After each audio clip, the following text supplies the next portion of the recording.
Party को सीटों का क्या स्तर मिल सकता है, ये सब चीज़ें हम अपने ब्लॉगों पर 5 नवंबर को डाल चुके हैं, पोस्ट कर चुके हैं। लेकिन ये जो सीट वार विश्लेषण की बात है, ये यहाँ हम आपके साथ कर रहे हैं। मित्रों, अब तक हम भरतपुर, धौलपुर, करौली, अलवर, दौसा, सवाई माधोपुर, झालावाड़, बारां, कोटा और भीलवाड़ा, इन ज़िलों की बात कर चुके हैं। मानवेंद्र जी, आपका स्वागत है। जय श्री राम, सदा आनंद करें। अब आज जो हम बात करने जा रहे हैं, हमारे मित्र फटाफट इकट्ठे हो जाएं तो फिर हम आगे बढ़ें और आज का क्रम शुरू करें। देव किशन सुथार पधार चुके हैं, स्वागत है आपका, अभिनंदन है, आने के लिए धन्यवाद। आज हम बात करेंगे मित्रों जयपुर ज़िले की सभी 19 विधानसभा सीटों की। और अगर सीटों की संख्या के हिसाब से देखा जाए तो राज्य की राजधानी, ये शहर, ये ज़िला, शहर की बजाय ये कहें कि ये ज़िला विधानसभा सीटों की संख्या के लिहाज से सबसे बड़ा है। 19 विधानसभा सीटें हैं। 10 तो शहरी क्षेत्र में आती है और 9 सीटें हैं वे आती हैं ग्रामीण क्षेत्र में। नरपत, गर्ग, आपका स्वागत है, आप भी पधार चुके हैं। हम मित्रों एक बात हाथ जोड़कर हमेशा कहते हैं, हमेशा एक निवेदन करते हैं कि देखिए, ये जो हम प्रस्तुत कर रहे हैं आपके सामने, ये सारा, ये अंक ज्योतिष पर आधारित विश्लेषण है। राजेश रंगा जी और नीरज रंगा जी पधार चुके हैं, मुकुल, लक्ष्मी, कपिल गौर जी पधार चुके हैं, स्वागत है आपका। ये जो है ये अंक ज्योतिषीय विश्लेषण है। मुख्य बात तो ये ध्यान दिए जाने वाली है, ये राजनीतिक विश्लेषण नहीं है, ये कोई ओपिनियन पोल या सर्वे नहीं है, सफोलॉजिकल आकलन भी नहीं है। निर्वाचन आयोग से जो उपलब्ध आंकड़े हैं और जो पार्टियों प्रत्याशियों के उपलब्ध आंकड़े हैं, पार्टियों के प्रदेश अध्यक्षों और राष्ट्रीय अध्यक्षों के जो आंकड़े उपलब्ध हैं, उन आंकड़ों का विश्लेषण मतगणना की दिनांक के सापेक्ष किया गया है और उसके बाद में ये यहाँ हम आपके सामने रख रहे हैं। राजेंद्र जोशी जी, आपका भी स्वागत है। ये ध्यान दिए जाने वाली और विशेष गौर किए जाने वाली बात है कि इस विश्लेषण में हमारी अपनी निजी पसंद नापसंद विचारधारा, राजनीतिक विचारधारा के लिए कहीं कोई स्थान नहीं है।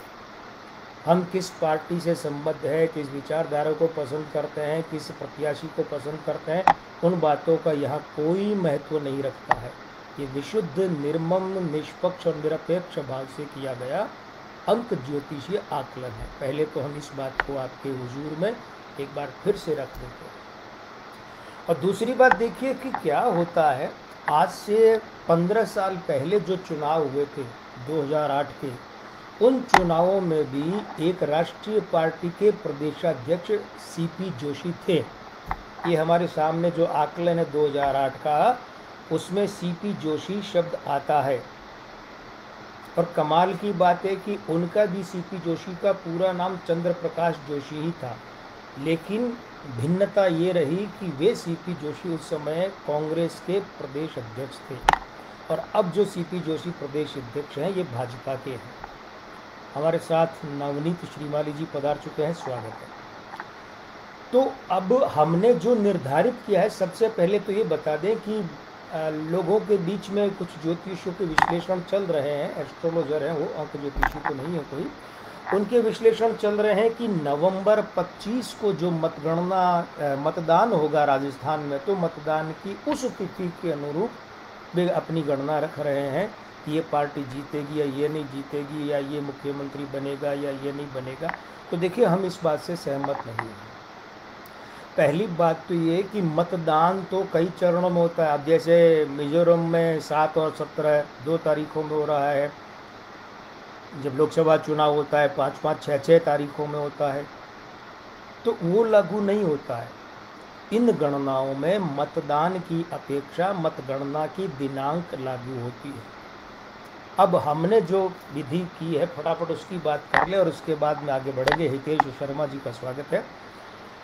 विधि क्या लागू की है कि हमने एक तो जिस सीट की बात कर रहे हैं ना, उस सीट का विधानसभा क्रमांक क्या है, यानी निर्वाचन आयोग के अनुसार विधानसभा के 1, 2, 3, 4 से लेकर 197, 98, 99 और 200, इस क्रम में उसका क्रम क्या है, उस क्रम का मूलांक क्या है, उस क्रम का युग्म अंक क्या है।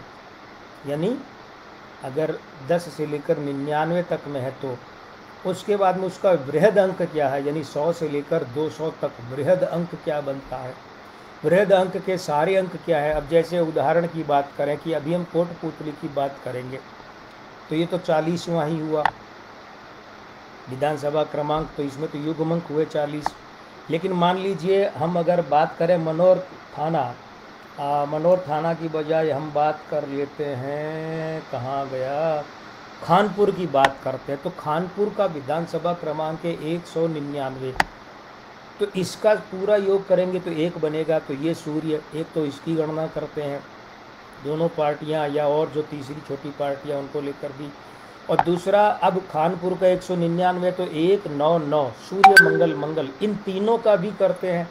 उसके बाद में खानपुर जो है विधानसभा सीट, उसका नामांक क्या है। जैसे यहाँ हम कोटपुतली की बात करेंगे तो कोटपुतली का नामांक 35 है और 35 का अंक बना 8, तो वो गिनते हैं विभिन्न पार्टियों प्रत्याशियों में, उसके साथ क्या समीकरण है। फिर 35 में 3 और 5, 3 माने बृहस्पति, 5 माने बुध, उन दोनों का क्या होता है वो गणनाएं करते हैं। ये तो ज़िले की सीट की बात हुई। अब फिर ये पहला चरण, दूसरे चरण में आवश्यकता पड़ती है तो फिर हम बात करते हैं कि ज़िले के अंक क्या कहते हैं, ज़िले का नाम का अंक। जैसे जयपुर ज़िला है, इसका 19 बना, 19 से अंक क्या बना, 1 मूलांक 1 बना नाम का, और 19 में 1 सूर्य और 9 मंगल, इनका भी हम देखते हैं कि अंकीय समीकरण क्या है। उसके बाद आवश्यकता पड़ती है तो ये भी देखते हैं कि जिस विधानसभा सीट की हम बात कर रहे हैं वो उस ज़िले में उसका अंक क्या है, नंबर कौन सा है। जैसे कोटपुतली का जयपुर ज़िले में अंक 1 है, पहले नंबर की सीट है। और ये चरण बीत जाए तो एक तीसरा चरण और है, विशेषाधिकार चरण, उसमें 2 होते हैं। एक तो सीट के पितृ अंक, यानी अब तक परंपरागत रूप से सीट किस पार्टी के खाते में जाती रही है, और एक होते हैं प्रत्याशी के पितृ अंक, यानी पिछली जीत कितने प्लस की थी, 5000 वोट पर 1 प्लस होता है हमारा। ये सारी गणनाएं होती हैं चरणबद्ध रूप से। उपेंद्र मिश्र जी और बालू सुथार जी पधार चुके हैं, आपका बहुत बहुत स्वागत है। तो चलिए आज की बात शुरू करते हैं। हमने आपसे वायदा किया था और जो वादा किया वो निभाना पड़ेगा। आज जयपुर ज़िले की बात शुरू करते हैं। सबसे पहली सीट हमारे साथ आ लगी है, ये है कोटपुतली। क्यों शुरू कर दें या और कुछ मित्रों की प्रतीक्षा करें, आपका क्या कहना है, क्या विचार है। अभी तक आपका कोई विचार आया नहीं है। 10 मिनट हो गए, शुरू कर ही देना चाहिए क्योंकि इतनी बातें हो गई। हमने विधि बता दी आपको, कल का जो आंकड़ा था वो बता दिया, उन चीज़ों की बात कर ली। कोटपुतली का विधानसभा क्रमांक है 40 से अंक 4 बनता है, 4 राहु का है, 40 में 4 और 0, यहाँ भी राहु की प्रधानता है। उसके बाद में कोटपुतली में नामांक बनता है 35 से 8, वो जो 8 है 4 के साथ वो राहु और शनि का प्रेत युति बनती है उनकी। कोटपुतली का नामांक 8 शनि है और अंक जो है क्रमांक वो 4, ये राहु, प्रेत युति बनी है। प्रेत युति अच्छी नहीं होती है, बहुत बड़ा झटका देने वाली या उठापटक करने वाली होती है। तो देखते हैं कि प्लस माइनस की स्थिति क्या है। तो सबसे पहले तो राजेंद्र सिंह यादव कांग्रेस की तरफ से 2023 में मैदान में है। बिल्कुल उपेंद्र भाई, आपका आदेश माना शुरू कर दिया है। आरएलपी से डॉक्टर सतीश कुमार मंडैया मैदान में है। भाजपा से हंसराज पटेल, निर्वाचन आयोग में यही नाम है, वैसे हंसराज पटेल गुर्जर पार्टी की लिस्ट में, हम वही नाम ले रहे हैं जो निर्वाचन आयोग में ये हैं। भाजपा से बागी होकर लड़ रहे हैं मुकेश गोयल। पिछली बार ध्यान दीजिएगा ये भाजपा के प्रत्याशी थे, इसलिए इन्हें हल्के में लेना ठीक नहीं रहेगा। जननायक जनता पार्टी जेजेपी से राम निवास यादव है। हमने इनकी गणना की है प्रमुख रूप से कि 5 लोगों और इन पार्टियों के बीच की अगर बात करें, 4 पार्टियां और 5 लोग, तो देखिए पहले चरण की पहली विधि में भाजपा को मिल रहे हैं 2+, कांग्रेस को मिल रहा है 1+, और फिर भाजपा को मिल रहे हैं 3+1 विधि में बराबर है। तो भाजपा को यहाँ चरण में हो गए 5+ और कांग्रेस को 1+, यहाँ भाजपा की बढ़त है।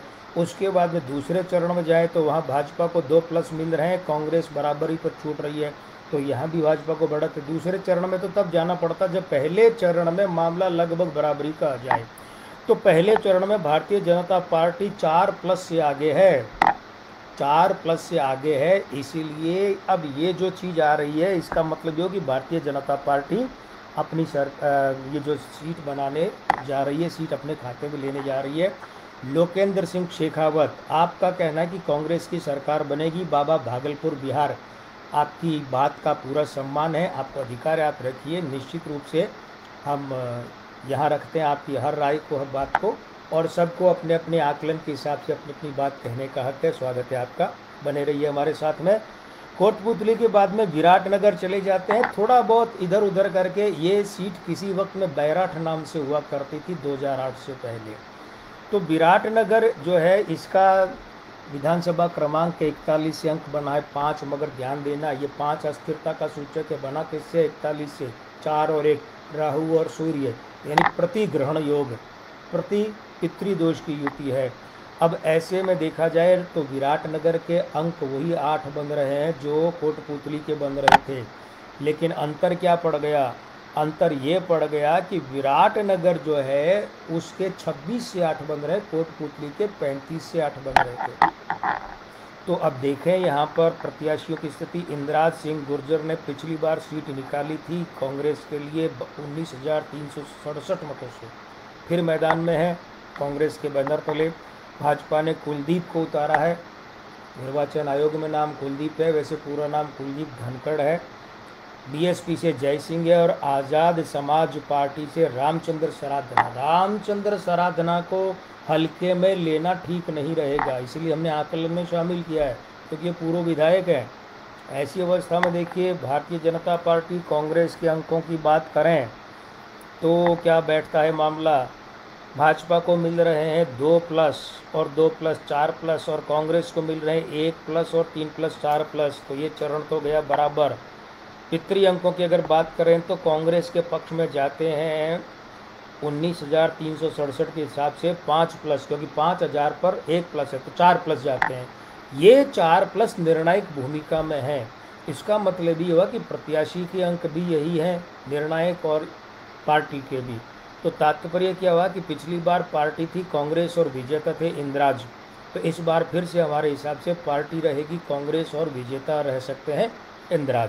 शाहपुरा की बात करें, शाहपुरा जो है ये बड़ा अजीब सा हिसाब किताब पिछले चुनाव से इसका बन गया है कि राव राजेंद्र सिंह यहाँ से जीत रहे हैं, फिर राव राजेंद्र सिंह को 2018 में पराजय का सामना आलोक बेनीवाल से करना पड़ा, जो पूर्व उप मुख्यमंत्री कमला बेनीवाल के पुत्र हैं। टिकट नहीं मिला तो निर्दलीय मैदान में आए थे।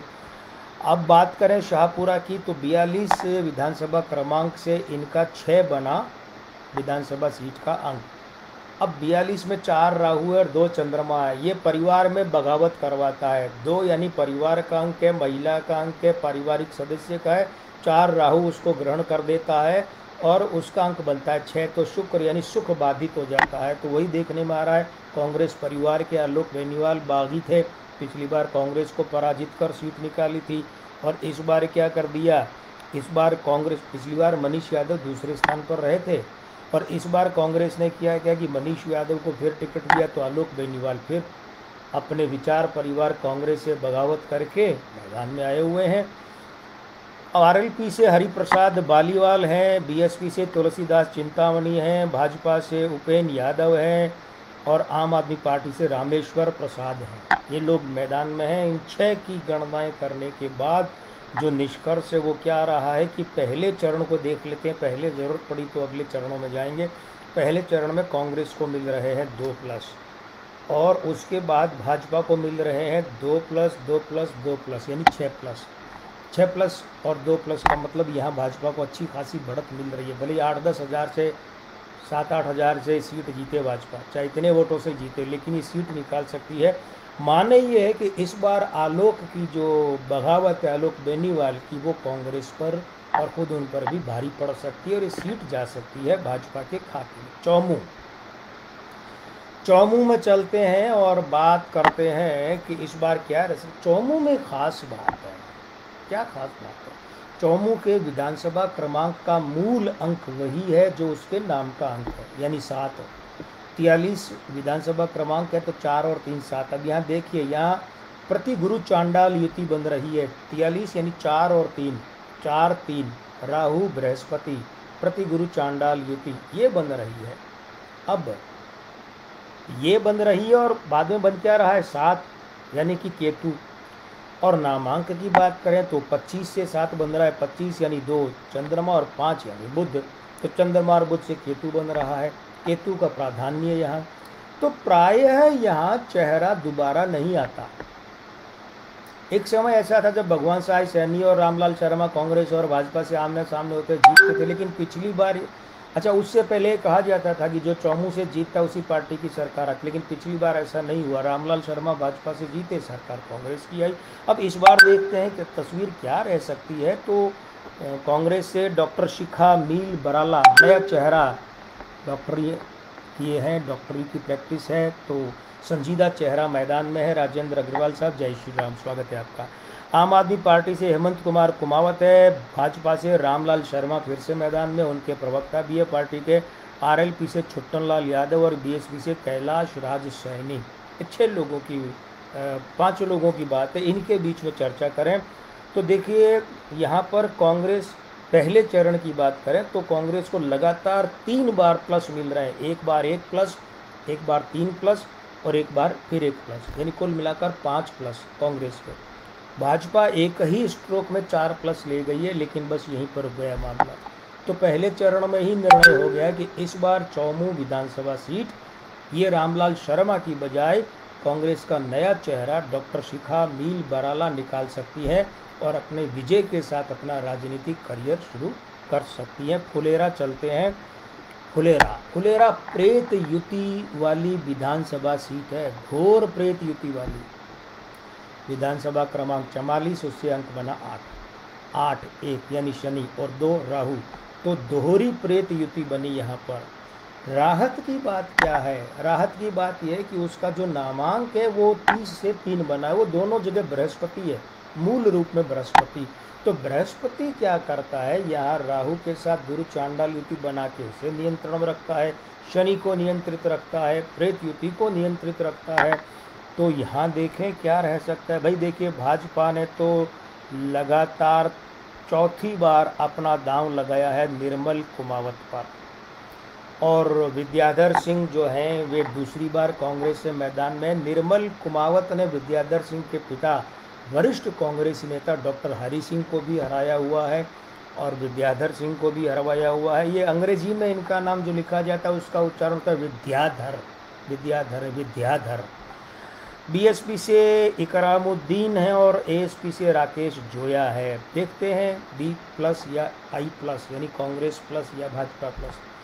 कमाल की बात यह है कि पहले चरण में भाजपा चारों विधियों में प्लस ला रही है, 2 प्लस 2 प्लस 2 प्लस और 4 प्लस, यानी 10 प्लस। इसका मतलब ये हुआ कि 10 प्लस बड़ी संख्या है। जैसे पिछली बार 1132 मतों से निर्मल कुमावत जीते थे, इस बार तो हो सकता है इसके 10 गुने से जीते हैं।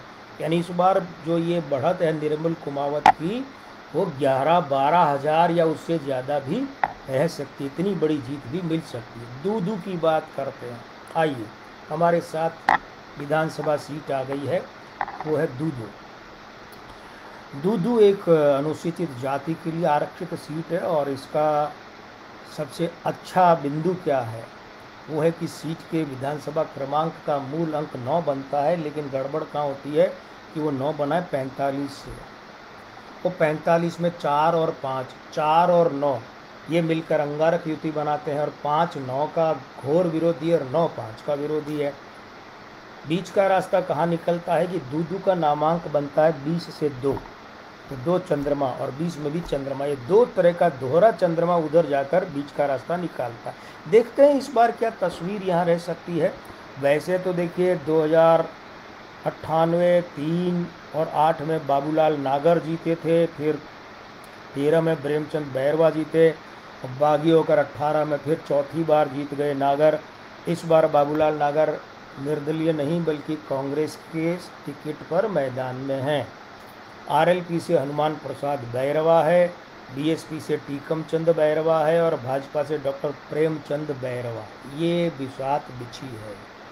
इस बिसात पर ये मोहरे सामने आए हैं। देखते हैं प्लस माइनस का हिसाब किताब क्या है। प्लस माइनस का हिसाब किताब ये है कि यहाँ भाजपा को 3 प्लस मिल रहे हैं, कांग्रेस को मिल रहे हैं 2 प्लस अपने और 3 प्लस मिल रहे हैं प्रत्याशी की पितृ अंक की परंपरा से, प्रत्याशी के पितृ अंकों की स्थिति से। तो इसका मतलब ये कि मार्जिन कम तो है, बहुत बड़ा मार्जिन नहीं, लेकिन फिर भी 2 प्लस से यहाँ कांग्रेस आगे है। तो हमारे हिसाब से ये जो दूदू सीट है ये एक बार फिर से बाबूलाल नागर निकाल सकते हैं। हाँ, पिछली बार निर्दलीय थे, इस बार कांग्रेस प्रत्याशी के रूप में ये सीट निकाल सकते हैं। झोटवाड़ा एक हॉट सीट बन चुकी है। जब से पहली लिस्ट भाजपा ने घोषित की है हॉट सीट, और ऐसी हॉट सीट की इस पर बिना बैठे ही पूरा माहौल गर्म हो रखा है। असल में हुआ क्या, इस सीट के साथ हमारा भी 10 साल पुराना बड़ा गहरा ताल्लुक है, हम उसका यहाँ जिक्र करना चाहेंगे। देखिए 10 साल पहले हमारे पास एक महोदय पधारे थे, वे उस समय केंद्र में राज्य मंत्री हुआ करते थे, और जो पिछली अशोक गहलोत सरकार या यूँ कहें वर्तमान अशोक गहलोत सरकार जो पिछली होने वाली है, क्योंकि हमारे हिसाब से भाजपा सरकार बनाने जा रही है, तो इसमें कैबिनेट मंत्री थे लालचंद कटारिया। 2018 में संभवतः महीना रहा है सितंबर का कि वे हमारे पास आए किसी माध्यम से और चर्चाएं हुई, तो हमने उन्हें ये सुझाव दिया कि वे झोटवाड़ा से इस बार चुनाव न लड़ें, क्योंकि ग्रह योग उनके अंक अच्छे नहीं हैं। दूसरा, उनके गॉडफादर या जो भी पितृपुरुष है वही उनके लिए बाधा बनेंगे। तो उन्होंने कहा था भाई प्रदेश स्तर पर तो मेरे पितृपुरुष सीपी जोशी हैं, डॉक्टर साहब विधानसभा अध्यक्ष जो इस बार हैं, और केंद्र में राहुल गांधी हैं। तो बोले बात तो सत्य है, राहुल गांधी मुझे विधानसभा चुनाव लड़ने से मना कर रहे हैं। तो मैंने कहा मत लड़िए, आप इस बार एक काम कीजिए कि अपनी जगह पर यहाँ से लड़वाइए अपने परिवार की महिला को, और आप अगली बार लड़िएगा, भाग्य आपका अच्छा साथ देगा। तो हुआ ये कि वो लड़ना चाहते थे ग्रामीण लोकसभा, और वहाँ से उनके बॉस यानी स्थानीय प्रादेशिक उनके पितृपुरुष डॉक्टर सीपी जोशी लड़ दिए। और 2013 में विधानसभा सीट झोटवाड़ा से उनकी भाभी को टिकट उनकी अनुशंसा पर दिया गया, रेखा कटारिया जी को, वे हारी। लेकिन 2018 में फिर हमारी बात सत्य हुई कि आप अगली बार लड़ना, भाग्य अच्छा साथ देगा। 2018 में वे जीते, और राजपाल सिंह शेखावत नाम का जो एक बड़ा भाजपाई चेहरा, कोई छोटा मोटा नाम नहीं है, भैरव सिंह शेखावत साहब की सरकार के वक्त के मंत्री, उन्हें हराया। और हराने के बाद में वे पहुंचे मैदान में, और राजपाल सिंह शेखावत भी तो कैबिनेट मंत्री ही थे वसुंधरा सरकार में, और हराया भी क्या 10,747 मतों से। बड़ी बात। गोवर्धन हर्ष जी जय श्री राम, स्वागत है आपका। बलराम चतुर्वेदी जी आपका भी स्वागत है। सुरेंद्र सिंह राठौड़ जी आपका स्वागत है। आप सभी को जय श्री राम। तो इस बार क्या हुआ, बहुत लंबे समय तक ये ऊहा पहुंची थी कि कांग्रेस से तो लालचंद कटारिया मैदान में आते हैं कि नहीं आते हैं। राजपाल सिंह शेखावत का टिकट भाजपा ने काट दिया और जयपुर ग्रामीण के अपने सांसद और पूर्व केंद्रीय मंत्री राज्यवर्धन सिंह राठौड़ को दिया। नतीजे में राजपाल सिंह बगावत हुए, और बगावत करने के बाद पर्चा दाखिल किया। लेकिन अंततोगत्वा यही हुआ कि एक अनुशासित पार्टी की अनुशासित सिपाही जो होते हैं वो थोड़ा बहुत अपने अंदर भावनाएं भले उबाल मारे, लेकिन अंततोगत्वा परिवार के साथ रहते हैं। तो राजपाल सिंह शेखावत ने उसी अनुशासन का परिचय दिया, और बड़ी ही सहजता से उन्होंने पर्चा वापस लिया, और पार्टी आलाकमान का आदेश मानते हुए वे अपने पार्टी के प्रत्याशी के साथ में है। हंसराज गुर्जर सुधार स्वागत है आपका। बलराम जी प्रतीक्षा कीजिए, आज सिविल लाइन्स का नंबर आने जा रहा है। तो ये बात बताना इसलिए जरूरी है कि इस झोटवाड़ा सीट से हमारा जो ज्योतिषीय दखल और जुड़ाव और जो प्रभाव है वो 2013 से है, 13, 18 और अभी। ऐसा नहीं कि अभी हम ऐसे ही कुछ बोल रहे हैं। इस बार क्या है, इस बार देखिए अभिषेक चौधरी कांग्रेस से मैदान में है, और आशु सिंह शेखावत ये भाजपाई खेमे से हैं, भाजपा परिवार से हैं, लेकिन ये बागी हो चुके हैं। राज्यवर्धन राठौड़ बता ही चुके हैं हम कि ये हैं। हाँ, एक खास बात है कि इनका नाम निर्वाचन आयोग में राज्यवर्धन सिंह राठौड़ नहीं है, राज्यवर्धन राठौड़ है। और आरएलपी से जीवन राम जाट है। अशोक कुमार शर्मा बीएसपी से है। देखें क्या खेल रह सकता है। भाजपा को पहले चरण में देखिए कांग्रेस को मिल रहा है 4.25 प्लस और भाजपा को भी मिल रहा है 4.25 प्लस, लेकिन पहले चरण की एक विधि में भाजपा को मिल रहे हैं 3 प्लस। माने ये जो 3 प्लस है ये कोई बहुत बड़े नहीं हैं, छोटे ही हैं, लेकिन हैं जिताने वाले। तो पिछली बार इस सीट का फैसला 10,747 मतों से हुआ था। इस बार हो सकता है सीट का फैसला 5-7 हज़ार मतों से हो, 8-10 हज़ार से हो, यानी ज़्यादा बड़ा आंकड़ा नहीं हो, लेकिन कुल मिलाकर एक छोटा मार्जिन ही सही, मगर इस मार्जिन के साथ भारतीय जनता पार्टी झोटवाड़ा की विधानसभा सीट जीत सकती है। अंततो गत्वा कहते हैं ना, अंत भला तो सब भला, अंततो गत्वा ये जीती जा सकती है। सुरेंद्र सिंह राठौड़ कह रहे हैं कि गुरुजी राज्यपाल जी को टिकट दे भी दिया जाता तो भी हार जाते। देखिए ये आपकी बात राजनीतिक बात है, और कमाल की बात है कि राजनीतिक बात हमारी ज्योतिषीय बात के साथ भी मैच कर रही है। ये हम बहुत पहले से उनके शुभचिंतकों को, हमारे निकटस्थ लोगों को हम बोलते आ रहे हैं कि इस बार उनके टिकट को खतरा है, उन्हें टिकट मिलता दिख नहीं रहा है। तो मिल भी जाता तो भाग्य तो खराब ही था ना, तो जीतने की अवस्था तो उनकी नहीं थी। ये अच्छी बात है कि उन्होंने पार्टी का साथ दिया है। तो अब बात करते हैं आमेर की, जिसको अंग्रेजी में आम्बेर लिखा जाता है, AMBER। आमेर का विधानसभा सीट क्रमांक 47 से अंक बना 2। अब ध्यान दिए जाने वाली बात है कि ये 2 है ना, 47 के 4 के साथ तो ग्रहण योग बनाता है। ये राहु है और वो चंद्रमा है, और वो 2 इस 47 के साथ यानी केतु के साथ भी विरोधी युति बनाता है। अंक 2 और 7 एक दूसरे के विरोधी हैं और ये दोनों पारिवारिक अंक हैं। इसीलिए यहाँ अगर बात करें तो आमेर में कोई लंबा एक सिलसिला मिलता नहीं है। सिर्फ 1998 और 2003 में यहाँ से लालचंद कटारिया जीते। उसके अलावा 8 में गंगा साई शर्मा कांग्रेस से आए, 13 में एनपीपी के नवीन पिलानिया आए, 18 में सतीश पूनिया आए। तो ये बदलते रहते हैं, ये जो राहु और चंद्रमा की जो युतियां हैं इनके कारण से। तो चलिए अब बात करते हैं, यहाँ से कांग्रेस ने एक बार फिर से प्रशांत शर्मा को उतारा। पिछली बार भी दिया था। भाजपा से तो पूर्व प्रदेश अध्यक्ष सतीश पूनिया मैदान में हैं ही, और इसके अलावा आरएलपी से विनोद जाट हैं, आम आदमी पार्टी से पीएस तोमर हैं, बीएसपी से मुकेश कुमार शर्मा हैं। मानवेंद्र जी बिल्कुल आप साक्षी हैं, हमने कहा भी था कि राज्यपाल सिंह जी का टिकट कटेगा। और गोवर्धन हर्ष बीकानेर संभाग के बारे में कब बताएंगे गुरुजी, और सरकार किसकी, भाई सरकार किसकी बनेगी गोवर्धन जी ये तो बता चुके हैं। और बीकानेर संभाग के लिए बीकानेर, हनुमानगढ़, गंगानगर की बात हम करेंगे। कल तो धनतेरस की हम छुट्टी रखेंगे, परसों हम अपने पैतृक नगर बीकानेर के पैतृक निवास में ही बैठकर वहीं से करेंगे, बीकानेर संभाग की बात करेंगे। जितेंद्र व्यास 19 में से कितनी सीटें भाजपा को मिलेंगी? धीरे धीरे रे मना, धीरे सब कुछ होए और माली सींचे 100 घड़ा रुत आए फलो। इंतजार कीजिए, थोड़ी देर में हम एक एक करके अब देखिए कितनी बातें। 8 सीटों की बात तो कर चुके, 11 सीटों की भी अभी कर लेंगे। आपके सामने आ जाएगा कि 19 में से कितनी है। कांग्रेस सीट है एक ही आएगी, जयपुर सीट। सुरेंद्र सिंह जी कह रहे हैं हम समझ नहीं पा रहे हैं कि ये जयपुर सीट एक ही आएगी, मतलब जयपुर शहर से एक सीट आएगी, जिले से आएगी, या कौन सी सीट की आप बात करें? अगर थोड़ा सा खुलासा करके लिखें तो अभी थोड़ी देर बाद चर्चा कर लेंगे। तो देखिए यहाँ से कांग्रेस को पहले चरण में मिल रही है 3 प्लस, भाजपा को 2 प्लस, उसके बाद भाजपा को 1 प्लस और 1/4 प्लस। भाजपा को यहाँ मिले हैं 3 प्लस और कांग्रेस को भी मिले हैं 3 प्लस। ऐसी अवस्था में मामला यहाँ पर पहले चरण में तो बराबरी पर छूट गया, दूसरे चरण में कांग्रेस के पक्ष में जा रहे हैं 2 प्लस। मतलब ये हुआ कि यहाँ पर कहीं न कहीं ये मामला निकट की लड़ाई में कांग्रेस के पक्ष में जा सकता है।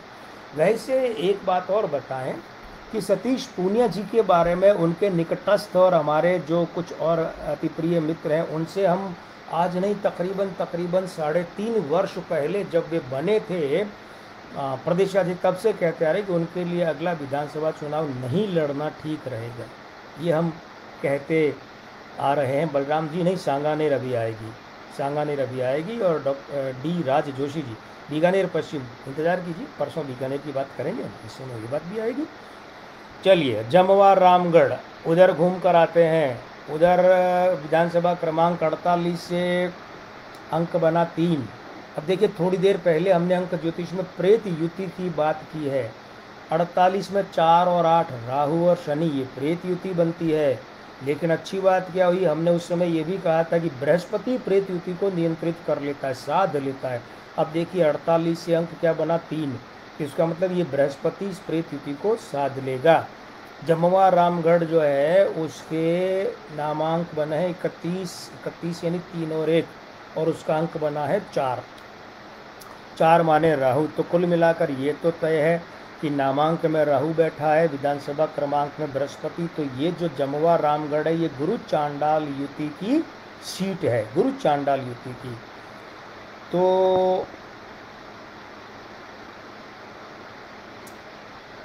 देखिए, अभी डोटासरा जी की बात सुरेंद्र जी करेंगे, लेकिन तब करेंगे जब सीकर चलेंगे ना, आप हमारे साथ रहिएगा, उस समय करेंगे। लूणकरण सर की शिव पारिक जी, बिल्कुल परसों बीकानेर की बात करेंगे तब। तो गोपाल मीणा कांग्रेस से मैदान में है, रमेश सोलंकी आरएलपी से है, महेंद्र पाल मीणा बीजेपी से मैदान में है। देखें किसको कितने मिल रहे हैं। देखिए, पिछली बार का जहाँ तक मामला है, कांग्रेस के गोपाल मीणा ने 21,684 वोटों से सीट निकाली थी। बड़ा एक मार्जिन होता है 21,000 से ज़्यादा का। लेकिन कमाल की बात है कि इस बार यहाँ भारतीय जनता पार्टी को 2+2+2+4+10 प्लस पहले ही चरणों में मिल रहे हैं, पहले फेज में 10 प्लस मिल रहे हैं। आगे जाने की ज़रूरत ही नहीं पड़ी, यहीं पर निर्णय हो गया हमारे हिसाब से कि ये जो जमवा रामगढ़ सीट है, ये भाजपा के खाते में जा सकती है। चलिए, विश्व प्रसिद्ध हवा महल देखते हैं। विश्व प्रसिद्ध हवा महल में इस बार वहाँ हवाएं बड़ी अद्भुत हैं। बड़ी अद्भुत है कि गेरुआ मैदान में आ गया है इस बार, और गेरुआ मैदान में आया है तो क्या रह सकता है। देखिए, हमारे लिए हर सीट निरपेक्ष तटस्थ भाव से गणना की होती है, तो इसलिए बतौर ज्योतिषी तो हम अपनी भावनाएं यहाँ आने ही नहीं दे सकते। लेकिन हवा महल की हवा बदलने वाली बात क्यों कह रहे हैं, ये बात आप अभी जब आकलन सुनेंगे समझ जाएंगे कि हम ये कहते हैं। और एक और बात है, डॉक्टर महेश जोशी के बारे में भी हम बहुत लंबे समय से कहते आ रहे हैं कि इस बार उनका समय अच्छा नहीं है, और उनका जो होता है कि कांग्रेस सरकार आती है तो जीतते हैं फिर हार जाते हैं, ये बरकरार रह सकता है। तो देखते हैं इस बार क्या है। तो हवा महल, अब देखिए, हवा महल में कांग्रेस ने बहुत लंबा चौड़ा मजमा जमाया था, बहुत दीवारें फांदी गई, कार्यालय की शोर शराबे हुए कि महेश जोशी का टिकट कट रहा है, नहीं कटना चाहिए, फलाना ठिकाना, लंबा चला आला कमान ने रोक लिया, ये वो, यानी इस सीट को इतना कुछ बना दिया गया कि पता नहीं है क्या है, लेकिन निकल गया चों चों का मुरब्बा, फुग्गा फूट गया सीट में। आर तिवारी जिलाध्यक्ष, उन्हें यहाँ से कांग्रेस ने मैदान में उतारा है। 20 से तुषा पाराशर है, इन्होंने क्या किया, इन्होंने भाजपा के समर्थन में अपना पर्चा वापस ले लिया है। आम आदमी पार्टी के पप्पू कुरैशी, ये तो मूलतः तो कांग्रेस ही है, लेकिन फिलहाल टिकट नहीं मिला तो उधर चले गए, वहाँ से मैदान में आ गए हैं। लेकिन अब ये जो मामला है, भाजपा ने यहाँ इस बार जो चेहरा उतारा है वो है बाल मुकुंदाचार्य जी। देखिए, हम गणना में भावनाएं शामिल नहीं करते, लेकिन संतों के लिए हम अपनी गणनाओं में सम्मानजनक शब्द अपनी जगह से प्रयुक्त अवश्य करेंगे, ये हमारा अधिकार है, हमें छूट है। बाल मुकुंदाचार्य जी जो हैं, वे हैं एक खास बात जो है, अब चूंकि विधानसभा चुनाव में व्यस्त हैं आचार्य जी, अन्यथा इनसे हमारे निजी संबंध पूछेंगे कि इन्होंने जो पर्चा दाखिल किया उसमें बाल मुकुंदाचार्य RY पर क्यों रुक गए, ए क्यों नहीं लगाया। Y के बाद में अगर ए लगाते तो परिस्थितियां और मज़ेदार होती। हालांकि गणना अगर देखें तो भाजपा को 3+, फिर 2+, फिर 5+, यानी 10+ मिल रहे हैं, और कांग्रेस को मिल रहा है 0.25, चौथाई प्लस। मतलब 9.25+ से भाजपा आगे है। यानी पिछली बार महेश जोशी ने तो ये सीट जीती थी 9,282 मतों से। बाल मुकुंदाचार्य जी इस बार ये सीट 25-30 हजार वोटों से निकाल सकते हैं भाजपा के लिए। इसीलिए हम कह रहे थे हवा बदल गई, हवा बदल गई। हमें लगता है हवा बदल गई और हवा ऐसी बदलेगी 3 दिसंबर को। हमें लगता है अगर हमारी गणना सही रही, माई रखेगी बाबा रखेंगे, तो नतीजा क्या होगा? नतीजा ये होगा कि 25-30 हजार वोटों से हवा महल से भारतीय जनता पार्टी के बाल मुकुंदाचार्य जी ये सीट निकाल सकते हैं। चलिए विद्याधर नगर चलते हैं। एक बात अब निवेदन हर बार करते हैं, रोज करते हैं, कई बार तो 2-2 बार करते हैं। देखिए निवेदन ये है कि ये जो जैसा हमने कहा निर्वाचन आयोग से जो आंकड़े मिले हैं, जो पार्टियों के मिले हैं, जो प्रत्याशियों के मिले हैं, हम उन आंकड़ों को इकट्ठा करके विश्लेषण करके उसका निष्कर्ष आपके सामने रखते हैं। अगर हमारे किसी आकलन से, किसी निष्कर्ष से आप असहमत हों तो उसे दिल पर मत लीजिएगा। ये सिर्फ अंक ज्योतिषी आकलन है, दिल पर लेने की चीज़ नहीं है, दिमाग से समझने की बात है। अगर आपको लगता है नहीं नहीं गुरु जी की बात से असहमत हैं, आचार्य जी की बात से असहमत, हम नहीं मानते, कोई बात नहीं, आप वो भी लिखिए, लेकिन दिल पर मत लीजिएगा। नाराज मत होइएगा कि अरे आपने ये क्या कह दिया। अरे भाई हम तो अपने विश्लेषण से संभावित तस्वीर रख रहे हैं। विद्याधर नगर, असल में सही शब्द तो विद्याधर है, लेकिन निर्वाचन आयोग वाले जब डिलिमिटेशन कर रहे थे तो पता नहीं विद्याधर क्यों कर दिया। खैर चलते हैं 2023 में। हाँ वैसे तो देखिए यहाँ से लगातार 8, 13 और 18 हैट्रिक की थी नरपत सिंह राजवी ने। खांटी और बड़े भाजपाई नेता। हुआ ये कि जब 41 लोगों की पहली टिकट की लिस्ट आई, सूची आई, तो उसमें इनका टिकट भी काट दिया गया था। विद्याधर नगर से बवाल मचा, बहुत बड़ा बवाल कटा, तो इन्हें चित्तौड़गढ़ जहाँ से 2 बार विधायक रहे, 1 बार हारे, वहाँ भेज दिया गया। अब वहाँ बवाल कट रहा है। चंद्रभान सिंह आकिया वहाँ जो निवर्तमान विधायक और बड़ी संख्या में बड़े मार्जिन से जीते, वो अब बागी हो गए हैं। तो अब यहाँ से नरपत सिंह राजवी का टिकट काटकर भारतीय जनता पार्टी ने मैदान में उतार दिया अपनी राजसमंद की सांसद को, सवाई माधोपुर की पुरानी एमएलए को, राज परिवार की बेटी को, दिया कुमारी को। तो दिया कुमारी को उन्होंने अपना भाजपा ने टिकट दिया। कांग्रेस ने पुराने प्रत्याशी सीताराम अग्रवाल को उतारा, जो उनके व्यापार प्रकोष्ठ जो है उसमें भी बड़े पदाधिकारी रहे हैं, संभवतः अभी भी हों। आम आदमी पार्टी से डॉक्टर संजय बियानी मैदान में हैं, आरएलपी से मोनिका चंदेल। तो यहाँ ये देखना पड़ेगा कि खेल क्या खेला जा रहा है। जैसा आपको पता है कि अगर पहले फेज में बराबरी का मुकाबला हो तो हम निर्णय के लिए दूसरे फेज या तीसरे फेज में जाते हैं, और अगर पहला फेज प्लस के मामले में निर्णय कर देता है तो हम यहीं से सीट का निर्णय कर लेते हैं। कांग्रेस को मिल रही है 2+, 3+ और 3+, यानी 8+, और भाजपा को मिल रहे हैं 2+। प्रत्याशी के खाते में अवश्य 6+ है। तो प्रत्याशी के खाते के 6+। अब आप कहेंगे देखिए गुरुजी, प्रत्याशी के खाते के 6+ और कांग्रेस के अपने 2+, तो हो गए ना 8+, और भाजपा के भी 8+ हैं, तो फिर तो बराबर हो गए। उसमें एक गड़बड़ हो गई। गड़बड़ ये हो गई कि प्रत्याशी के खाते के इस बार ये अंक प्रत्याशी के खाते में नहीं जुड़ सकते, क्योंकि वो प्रत्याशी बदल गया है। गोपाल मीणा वहाँ थे, हमने कांग्रेस में देखा तो गोपाल मीणा वहाँ थे पिछले, और अभी भी वही है, तो वो प्रत्याशी के अंक जुड़ते हैं, काम आते हैं। लेकिन यह नरपत सिंह राजवी होते तब तो उनके खाते के 6+ जुड़ते, लेकिन वे यहाँ है नहीं।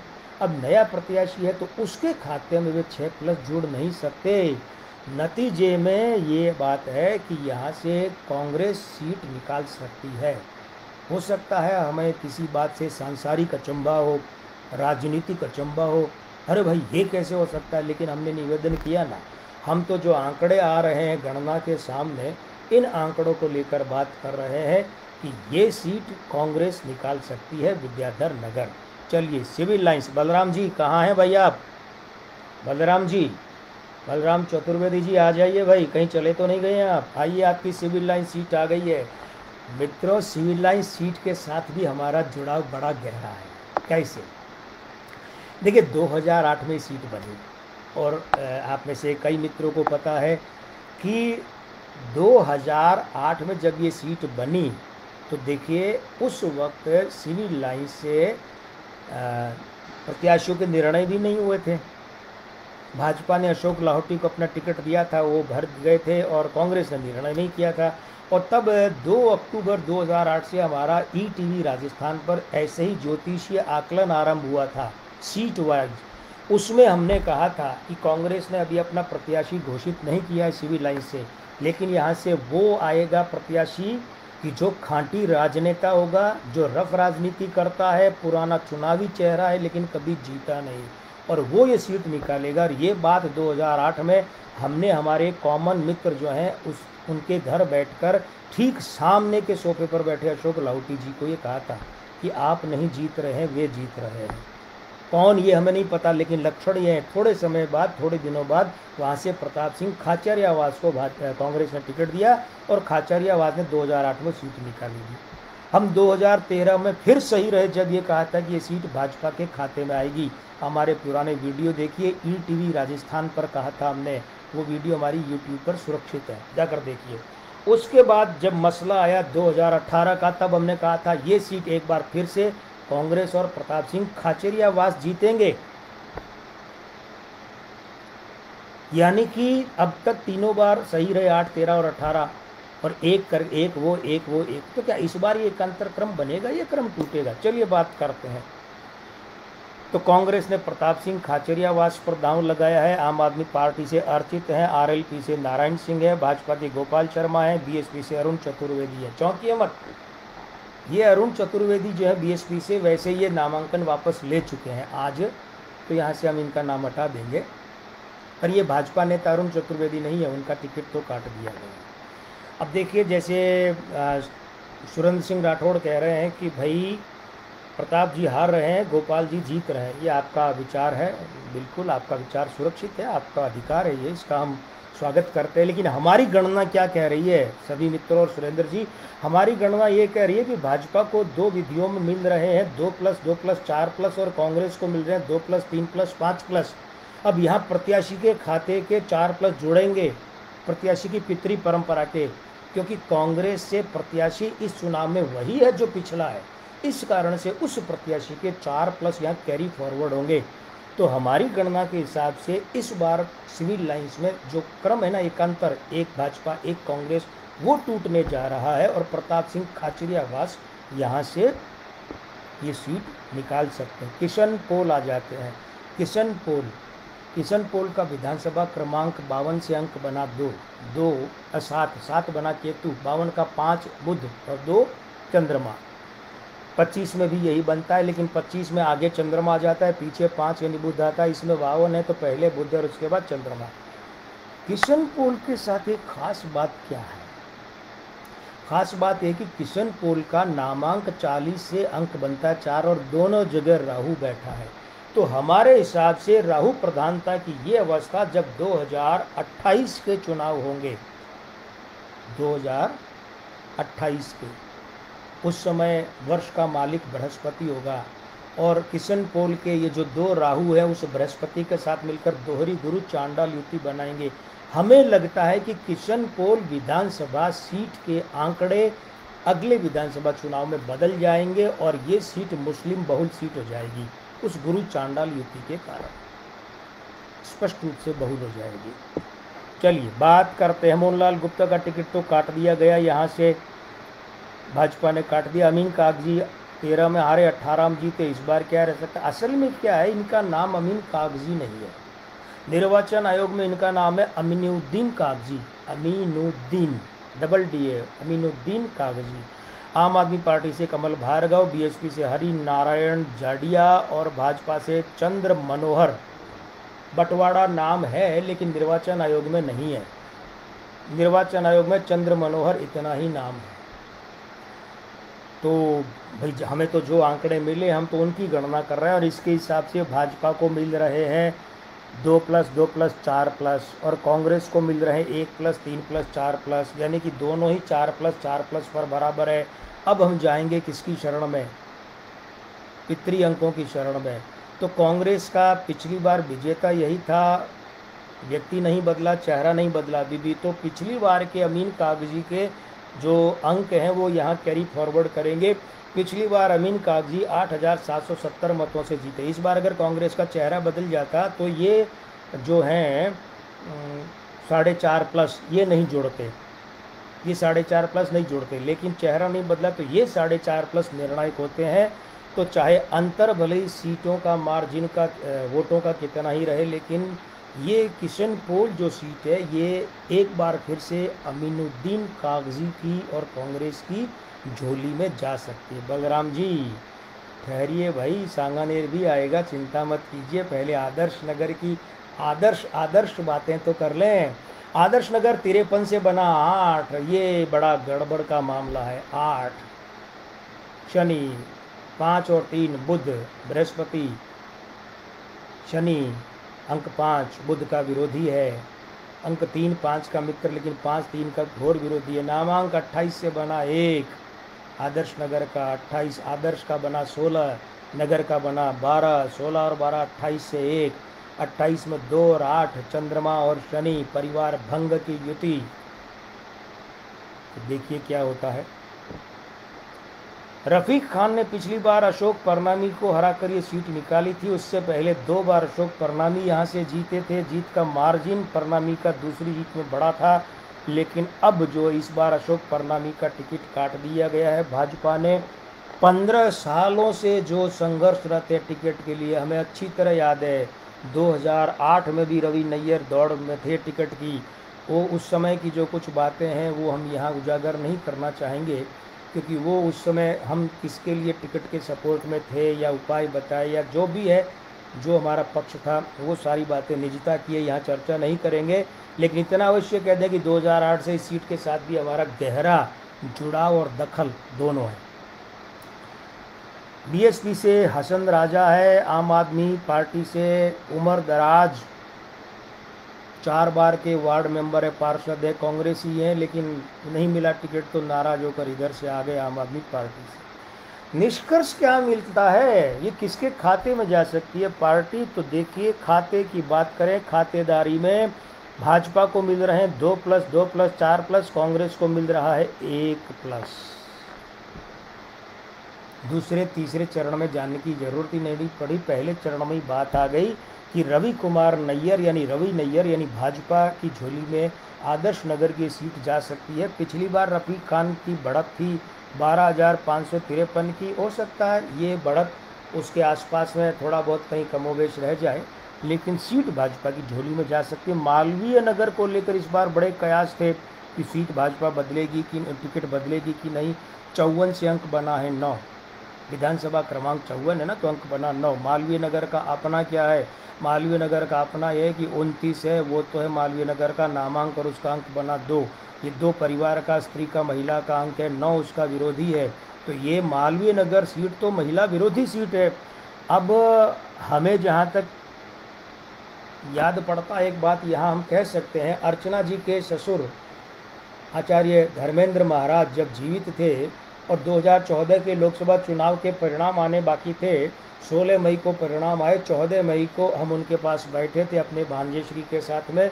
उनका हम पर बड़ा आशीर्वाद था, बड़ा लाड रखते थे, दुलार रखते थे हमसे। तो उन्होंने अर्चना जी को और उनके पतिदेव को बुलाया, उनके नाम की गणना की हमने, उनकी जन्म दिनांक की गणना की, और उन्हें कहा था कि ऐसी सीट से लड़ना चाहिए जो सीट महिला समर्थक सीट है। तो हुआ ये कि उसके बाद की अगर बातें करें तो साहब वो तब तक एक सीट जो है 2013 की वो लड़ चुकी थी, और 2013 में लड़कर हार चुकी थी। उसके पीछे कहने का कारण हमारा यह था कि मालवीय नगर 29 से 2 बनता है, 2 महिला अंक है, स्त्री अंक है, ये 9 उसका विरोधी है। तो इस बार अगर देखें तो ये 2 लोग हैं बीएसपी से, महेंद्र कुमार मैदान में हैं, महेंद्र कुमार मैदान में हैं। तो देखें क्या रहता है मामला। भाजपा को मिल रहे 3+, 3+, 6+, और 1/4, और कांग्रेस को 1/4, यानी कि भाजपा को मिल रहे हैं 7.25, कांग्रेस को मिल रहे हैं 1/4। नतीजे में भाजपा यहाँ पर जो है 6.25 और कांग्रेस को 1/4, तो भाजपा 6+ से आगे है। 6+, कहाँ, किस सीट पर? मालवीय नगर पर। यानी हमें लगता है कि जो पिछली बार कालीचरण सराफ का 1704 मतों का मार्जिन था, वो इस बार हो सकता है कि 15 से 20 हज़ार के बीच में पहुंच जाए। इतना बड़ा मार्जिन भी रह सकता है। चलिए सांगानेर, बिल्कुल सुरेंद्र वर्मा जी स्वागत है आपका, जय श्री राम। प्रमोद कुमार जी जय श्री राम, स्वागत है आपका। खाजू वाला, बिल्कुल परसों जब चर्चा करेंगे ना, हमने निवेदन किया कि परसों हम अपने पैतृक नगर बीकानेर, पैतृक घर से ही करेंगे लाइव, तो बिल्कुल गंगानगर, हनुमानगढ़ और बीकानेर की बात करेंगे। सुरेंद्र वर्मा जी आपका कहना है बगरू का बताएं गुरु जी। बिल्कुल, बस थोड़ी देर में बगरू आने वाला है। फिलहाल हम अपना जहां हमारा अभी ये घर है सांगानेर, अभी इसकी बात कर लें, घर की बात कर लें। सांगानेर देखिए 55, सांगानेर के साथ क्या है, विधानसभा क्रमांक 55 से एक बना है। 55 यहाँ की 2 बुध, 55 यानी 5 जो है वो अंक 1 के साथ 1 प्लस बनाकर 1 5 के साथ 2 प्लस, बड़ी अच्छी युति है, गहरी छटती है, इनके बीच में घुटती है। और सांगानेर में गड़बड़ क्या हो जाती है कि सांगानेर का अपना नामांक 25 से अंक बना 7।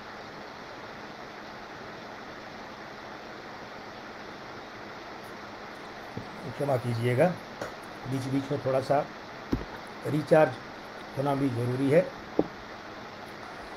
तो सांगानेर में घनश्याम तिवारी जी जीत रहे थे, जीतते रहे। उसके बाद में हुआ ये कि उनका बड़ा ही खेल भाग्य का विचित्र रहा कि पिछली बार जमानत भी जब्त हुई और हार भी गए, भाग्य ने फिर जोर मारा, राज्यसभा पहुंच गए। तो वही है ना नट मर कट इव सब ही नचावत और रामू खगेश वेद अस गावत। ये हम सब जो है ना, नट मरकट मनुष्य सब, इनको कौन, प्रभु श्री राम ही नचाते हैं, भाग्य के मालिक हैं। तो देखिए अशोक लाहोटी यहाँ पिछली बार 35,405 मतों से जीते थे। लाहोटी जी का टिकट इस बार भाजपा ने काट दिया। पुष्पेंद्र भारद्वाज पिछली बार मैदान में थे, कांग्रेस ने अपने पुराने आदमी पर, पुष्पेंद्र भारद्वाज पर दांव खेला है। अमित दादीच आम आदमी पार्टी से, बीएसपी से रामलाल चौधरी, 4 लोगों के आकलन में देखें तो भाई पहले फेज में ही फैसला हो जाता है। कैसे, ये देखिए, कांग्रेस का पहली विधि में 1 प्लस, दूसरी में 3 प्लस, तीसरी में बराबर, चौथी में 1 2 3 4 5 6 प्लस, यानी कांग्रेस आ गई 10 प्लस से। भजनलाल शर्मा को अशोक लाहोटी की जगह भाजपा ने यहाँ मैदान में उतारा, ये हम बताना भूल गए थे, आपको बता देते। तो 10 प्लस बहुत बड़ी बात होती है। इसका मतलब ये है कि सांगानेर की ये विधानसभा सीट इस बार जा सकती है कांग्रेस के खाते में। लीजिए बगरू आ गया, सुरेंद्र जी आपका बगरू आ गया। बगरू विधानसभा क्रमांक 56 से अंक बना 2, नामांक 14 से अंक बना 5। और बात करें प्रत्याशियों की, गंगा देवी जो कि कांग्रेस के टिकट पर फिर से मैदान में है, सिटिंग एमएलए है। बीएसपी से भवानी शंकर पीपलीवाल, आप से रितु सांवरिया, बीजेपी से कैलाश चंद्र वर्मा, जेजेपी से हरीश डाबी और आरएलपी से ताराचंद रेगर। कुल मिलाकर 6 लोगों के विश्लेषण में सामने क्या आया, निचोड़ ये आया है कि कांग्रेस को पहली विधि में, पहले फेज की पहली विधि में 3 प्लस और चौथी में आ रहे हैं 5 प्लस। कुल मिलाकर कितने हो गए, 5 और 3 8 प्लस। भाजपा को मिल रहे हैं दूसरी विधि में 2 प्लस और तीसरी में चौथाई यानी 2.25। तो बड़ा मार्जिन कांग्रेस के पक्ष में। हमारे हिसाब से कांग्रेस और ये गंगा देवी दोनों ये सीट अपने खाते में डाल सकते हैं। बस्सी की जल्दी से बात कर लेते हैं क्योंकि समय हो चलने वाला है। बस्सी, तो बस्सी का विधानसभा क्रमांक 57 से अंक बना 3, नामांक 10 से अंक बना 1। और 1 और 3 में न मित्रता की युति है न शत्रुता की, लेकिन फिर भी एक दूसरे के प्रति सद्भावना रखते हैं ये दोनों, बृहस्पति और सूर्य। इसीलिए इन दोनों का रंग भी जो है वो पीले के परिवार का है, वो भी पीले के परिवार का, ये भी पीले के परिवार का। 83 में 2023 में अगर हम बात करें तो लक्ष्मण मीणा, निर्वाचन आयोग में इनका नाम सिर्फ लक्ष्मण है। कांग्रेस से मैदान में भाजपा ने चंद्रमोहन मीणा को अपने प्रत्याशी के रूप में उतारा है। पिछली बार कन्हैयालाल मीणा मैदान में थे। आरएलपी से सुरेश कुमार और आम आदमी पार्टी से रामेश्वर, और हाँ यहाँ से निर्दलीय के रूप में 2 बार की विधायक रही अंजू देवी धानका। इनको अनदेखा नहीं किया जा सकता, इसलिए हमने अपनी गणना में इनके अंक भी शामिल किए। 2 बार विधायक रही है, निर्दलीय रही अंजू देवी धानका। अब गणनाओं की अगर बात करें तो देखिए पहले फेज में देखते हैं फैसला होता है कि इनके पहले फेज में पहली विधि में आ रहा है बराबर, दूसरी में बराबर, सभी बराबरी पर हैं।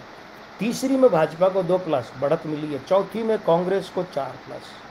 4 विधियां पहले फेज में होती हैं, तो इसका मतलब है कि कांग्रेस को इस फेज में भाजपा से 2 प्लस ज़्यादा है। तो ये कम ही सही पिछली बार 12,764 मतों का मार्जिन था, इस बार हो सकता है कम रहे, लेकिन सीट जाती दिख रही है कांग्रेस के खाते में। सीट कौन सी है ये याद है ना आपको, 82। और आखिरी सीट की बात करते हैं चाकसू की। चाकसू 58 विधानसभा क्रमांक से अंक बना 4 और चाकसू के नामांक 20 से अंक बना 2। तो देखिए वेद प्रकाश सोलंकी एक बार फिर से कांग्रेस के प्रत्याशी के रूप में मैदान में है। भाजपा ने रामावतार को उतारा है, पिछली बार भी रामावतार थे। बैरवा निर्वाचन आयोग में नहीं है, इनके नाम में अवश्य है। बीएसपी से अनुज कुमार है, आरएलपी से विकेश खोलिया ये मैदान में। देखते हैं क्या रहता है। तो देखिए यहाँ पर 5,000 से कम है पिछला मार्जिन वेद प्रकाश सोलंकी का, तो इसलिए पितरी अंक तो यहाँ काम करेंगे नहीं। तो कौन से काम करेंगे, अंक काम करेंगे अब पार्टी के, और ये आ रहे हैं 1, 2, 3 और 1, 4 कांग्रेस के हैं और 2 और 2 आधे आधे यानी 2.5 हैं भाजपा की। नतीजे में ये जो सीट है चाकसू, ये एक बार फिर से वेद प्रकाश सोलंकी और कांग्रेस की जेब में जा सकती है। तो इस तरीके से 19 की 19 विधानसभा सीटों की हमने बात कर ली है। और जो देरी से हमारे साथ जुड़े हम उनके लिए एक समरी की बात कर लेते हैं। चौमू, बिल्कुल बलराम जी अभी हम वैसे बात कर चुके हैं लेकिन अब दोहरा रहे हैं, उसमें आप चौमू का सुन लीजिएगा। मित्रों एक चीज़ ये है, ध्यान रखिएगा कि हम मात्र ज्योतिषी हैं, कोई हम बहुत बड़े तांत्रिक नहीं है, कोई बहुत बड़े मांत्रिक नहीं है, कोई नीति नियंता नहीं है, कोई निर्वाचन आयोग में नहीं है, किसी भाजपा कांग्रेस में कुछ नहीं है।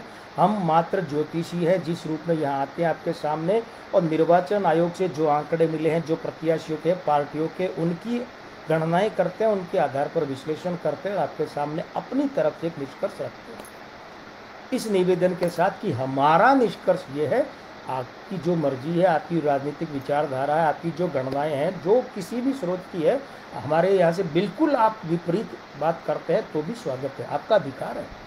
लेकिन एक बात ध्यान रखिएगा, ज्योतिष की हर गणना से ईष्ट की कृपा भारी पड़ती है। ईष्ट की कृपा और अति विशिष्ट अनुष्ठान जो होते हैं माँ बगलामुखी के, विचित्र हनुमान जी के, ये हर ज्योतिषीय गणना पर भारी पड़ते हैं, ये ध्यान रखिएगा। ज्योतिषी क्या होता है, ज्योतिषी ये होता है कि जैसे बलराम जी हमारे मित्र हैं, इन्होंने घर के बाहर गार्ड बिठा रखा है। नियम क्या है कि हम मिलने गए, गार्ड पूछेगा कौन है, क्या है, ये है, वो, रुको वेट करो, 15 मिनट बाद सर मिलेंगे। और इष्ट की कृपा या माँ बगलामुखी के अनुष्ठान या विचित्र हनुमान जी के अनुष्ठान क्या होते हैं, वो ये होते हैं कि हमने बाहर से फ़ोन किया, बलराम जी हम आ रहे हैं, बलराम जी खुद गेट पर मिलेंगे, गार्ड वार्ड कुछ नहीं रोकेगा, बलराम जी से सम्मान ले जाएंगे। ये होती है उनकी कृपा। सारी ज्योतिषिक व्यवस्था है, गार्ड फोन करेगा, अंदर पूछेगा, ये व्यवस्था है, लेकिन उनकी कृपा। इसीलिए आपका अगर कोई शुभ चिंतक चुनाव लड़ रहा है, अच्छा प्रदर्शन करना चाहता है, जीतना चाहता है, चाहे भले हमारी गणना में वो हार रहा हो, तो कोई फर्क नहीं पड़ता, वो एक अलग मैटर है। तो आप उससे कहिए कि भैया देखो, ये जो आदमी ज्योतिषी है, इसकी गणना है ना, इसकी गणना से ऊपर वाली अदालत में तुम्हें ले जाता हूँ, ऊपर वाला हिसाब किताब बताता हूँ, जो हर ज्योतिष से ऊपर है। माँ बगलामुखी और विचित्र हनुमान जी के अनुष्ठान करवाइए, माँ बगलामुखी और विचित्र हनुमान जी की शरण में आइए, उनके अनुष्ठान करवाइए। अगर उनकी कृपा रही तो ये ज्योतिषीय गणनाएँ धरी की धरी रह जाती हैं। ये एक सामान्य गणना क्रम की विधियाँ हैं, वे अति विशिष्ट और जिसको हम कहते हैं ना कि wild card entry, veto power वाला मामला होता है, अति विशिष्ट स्थितियाँ और प्रावधान होते हैं।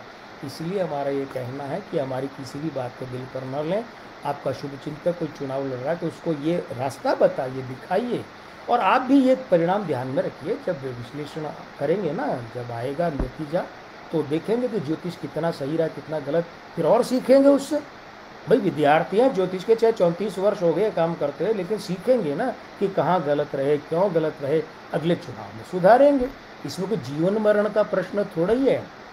चलिए फटाफट बात करते हैं 19 की 19 विधानसभा सीटों की। दूदू की बात जीतराम जी हम कर चुके हैं, अब आप भी नोट कर लीजिए। कोटपुतली भाजपा, विराटनगर कांग्रेस, शाहपुरा भाजपा, चौमू कांग्रेस, फुलेरा भाजपा, दूदू कांग्रेस, झोटवाड़ा भाजपा आमेर, कांग्रेस जम्वा रामगढ़, भाजपा हवा महल, भाजपा विद्याधर नगर, कांग्रेस सिविल लाइंस, कांग्रेस किशनपोल, कांग्रेस आदर्श नगर, भाजपा मालवीय नगर, भाजपा सांगानेर, कांग्रेस बगरू, कांग्रेस बस्सी, कांग्रेस चाकसू, कांग्रेस भाजपा 8, कांग्रेस 11।